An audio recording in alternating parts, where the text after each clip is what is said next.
When a store employee steps in front of you at the exit, holds out their hand and says, "Can I see your receipt?" Almost every shopper does the same thing. They stop, they dig through their bag, they hand it over. It feels mandatory. It feels like part of the process of leaving a store. It feels like the thing you do because the alternative, saying no, feels like what a shoplifter would do. Here is what almost nobody knows. In most of the United States, you have no legal obligation to show your receipt to a retail employee at the door of a store. The transaction is complete. You paid, you have a right to your property. And a store employee asking to see your receipt is making a request, not issuing a lawful order in almost every retail context where that question gets asked. The employee at that door does not have the authority of a police officer. They cannot detain you lawfully without meeting a specific legal threshold. They cannot search your bag without your consent. And physically blocking your exit without legal justification is not a gray area. It has a name in civil law, and that name is false imprisonment. But here's the other side of this that most people in the rights education space never tell you. How you respond to that request matters enormously, not just legally, practically, because the goal in that moment is not to win an argument at a store exit. The goal is to leave peacefully with your rights intact, without escalating a routine retail interaction into something that takes 40 minutes and involves a manager and a police officer. Today, I am going to show you exactly what is happening legally when that hand goes out at the exit, the specific legal distinction that determines whether you have to comply or not. The one exception that changes everything and that most people do not know applies to them, and the exact words you say to exit peacefully, words that assert your rights, close down the request, and get you out the door without confrontation. Hit subscribe right now because this channel exists to give you legal knowledge that works in real life, not just in theory. Share this with one person before this video ends. Someone who stops at that door every single time without knowing they have a choice. That person is exactly who this video is for. Here is the reality that most people are never taught. When you purchase an item in a retail store, the legal title to that item transfers to you at the point of sale. You pay, the item becomes your property. The receipt is your documentation of that transaction. Once the purchase is complete, you are a property owner walking toward an exit, not a suspect walking through a checkpoint.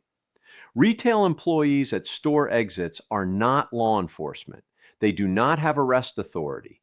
They do not have the power to compel you to produce documentation of a completed purchase simply because they would like to verify it.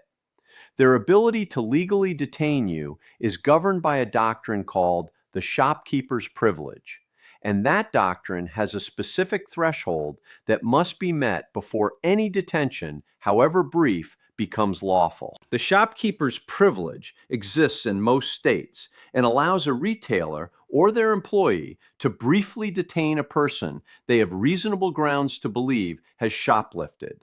The key word is reasonable. Specific, articulable facts that support a belief that a theft has occurred, not a blanket policy of checking everyone's receipt at the door, not a general desire to verify purchases.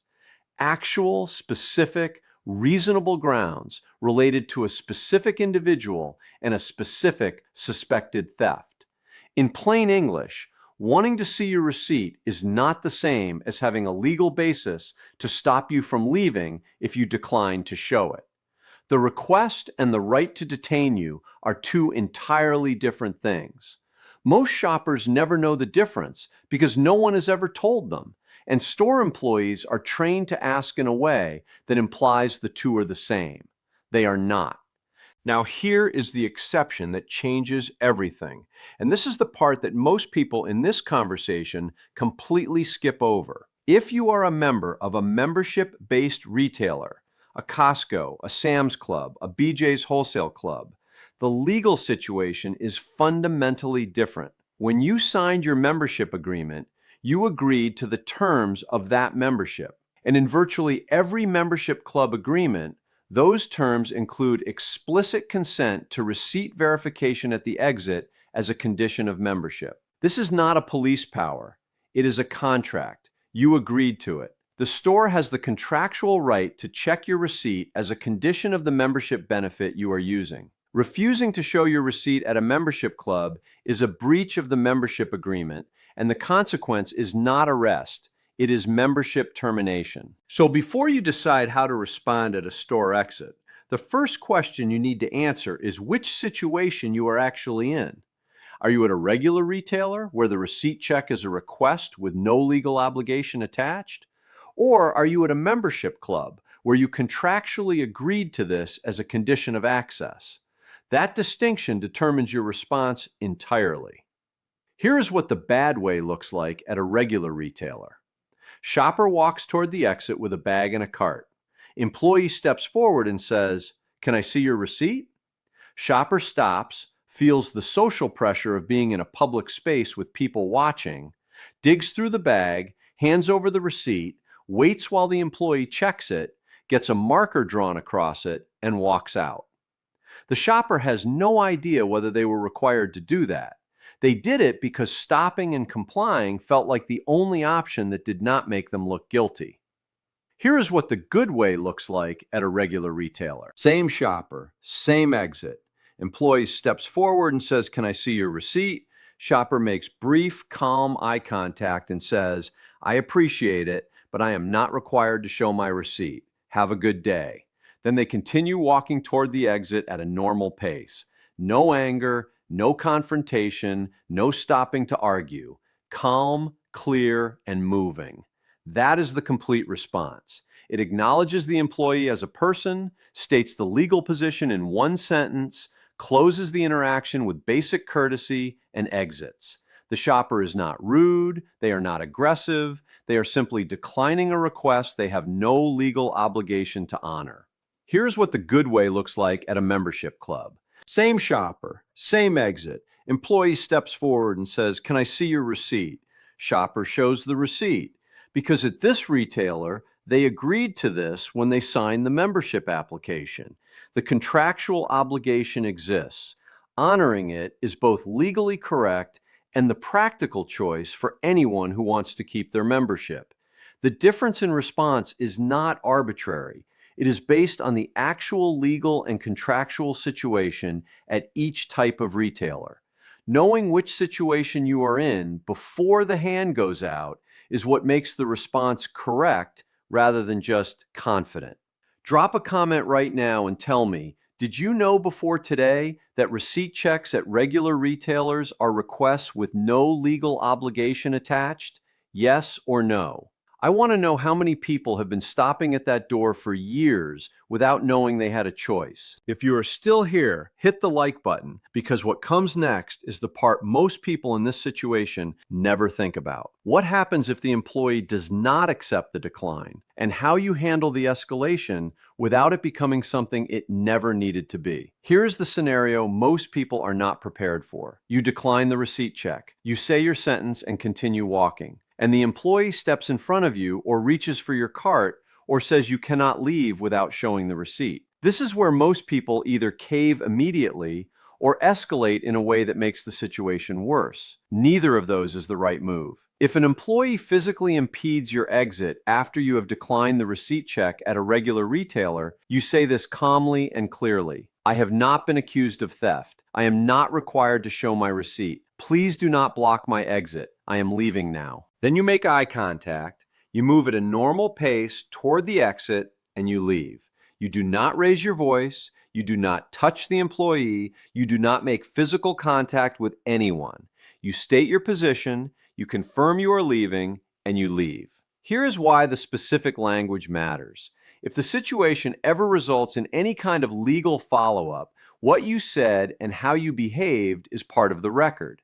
Saying, "I have not been accused of theft," directly addresses the only legal threshold that could justify a brief detention under the shopkeeper's privilege. It puts on record that no accusation has been made and therefore no legal basis for detention exists. Saying, "Please do not block my exit," is documented courtesy that removes any claim that you were confrontational. Saying, "I am leaving now," closes the interaction on your terms. If the employee calls a manager, the same approach applies. You are not required to wait for a manager. You are not under investigation. You are a customer who has completed a transaction and is leaving the store. The manager has the same authority the employee has, which in the absence of reasonable suspicion of theft is the authority to ask, not to compel. If law enforcement is called, the situation changes. Once a police officer is present, you are in a different legal environment. You do not run. You do not argue. You stay calm. You identify yourself as requested. And if you are asked why you declined the receipt check, you say, "Officer, I was not accused of theft, and I was not aware of any legal obligation to show my receipt at a standard retail exit. I was happy to explain my position, but I was not willing to be detained without cause." At that point, if the officer has no basis to detain you, you are free to go. If the officer determines there is reasonable suspicion, which a bare receipt check refusal alone does not constitute, you are in a different situation and you ask for an attorney. The vast majority of the time, none of this escalation happens. The employee notes the decline, the exit opens, and you leave. The scenario where a police officer appears because you declined a receipt check at a regular retailer is rare precisely because the legal foundation for compelling compliance does not exist, and most retail loss prevention personnel know it. Let me tell you about David. David is 44 years old, lives in Texas, and shops regularly at a large electronics retailer. Every time he reached the exit, an employee asked for his receipt. Every time he stopped, showed it, waited, and left. He had done this dozens of times. It never occurred to him that it was optional.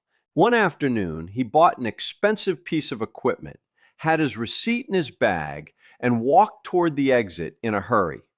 The employee asked for the receipt. David said he was in a rush and kept walking.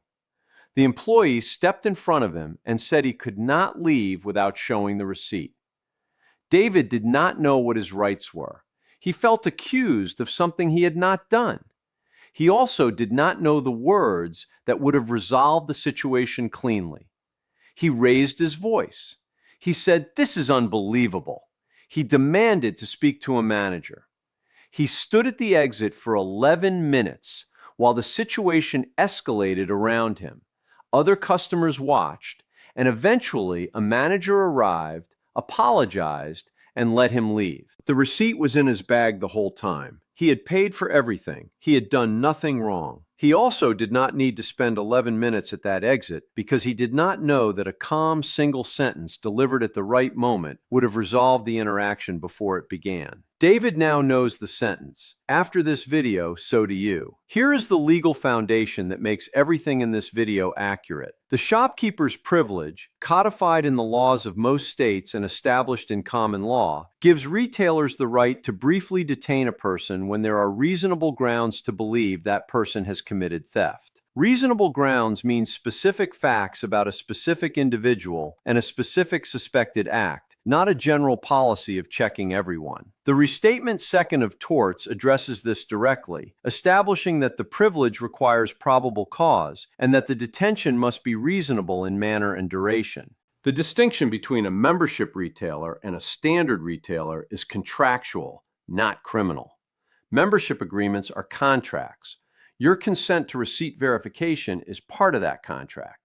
Declining the check at a membership club is a breach of contract with civil consequences, not a criminal act, not a matter for law enforcement, but a matter that can result in membership termination if the retailer chooses to enforce their terms. At standard retailers, absent a signed agreement and absent reasonable suspicion of theft, you are a customer with a completed purchase exercising your right to exit a public-facing commercial space with your own property. The request to see your receipt is exactly that, a request. Here is the complete recap of everything you now know. At a standard retailer, showing your receipt at the exit is not legally required. The check is a request. You can decline. The words you say are, "I appreciate it, but I am not required to show my receipt. Have a good day." Then you continue to the exit at a normal pace. At a membership club, showing your receipt is part of the agreement you sign for membership access. You show the receipt. This is a contractual obligation, not a legal one, but it is an obligation you accepted when you joined. If an employee physically blocks your exit after a declined check at a standard retailer, you say, "I have not been accused of theft. I am not required to show my receipt. Please do not block my exit. I am leaving now." Then you leave calmly without physical contact or raised voice. If law enforcement becomes involved, you stay calm. Identify yourself as required. Explain that you declined a receipt check in the absence of any accusation of theft. And if detained beyond that basis, you ask for an attorney. The goal in every version of this situation is the same. Leave peacefully, with your rights intact, without giving anyone a reason to remember the encounter as anything other than a customer who knew their rights and exercised them without making it anyone's problem. Think about one person in your life right now, someone who stops at that door every time, receipt already in hand before they are even asked, because they have never once questioned whether they had to. Share this video with them today, not later, right now before you close this tab. What you just learned is the kind of thing that changes a small interaction for the better every single week for the rest of their life. Next week, I am covering what happens when a store's loss prevention officer approaches you inside the store and says they need to ask you a few questions. What authority they actually have, what you are required to answer, and the exact words that clarify the situation before you say anything that could be used to justify a detention you never consented to. Subscribe so you catch it the day it drops. Hit the like button if this changed how you will handle the next time that hand goes out at a store exit. Drop a comment right now telling me whether you knew before today that receipt checks at standard retailers are optional. I want to know how many people this lands on for the first time. Know your rights, use them, stay safe.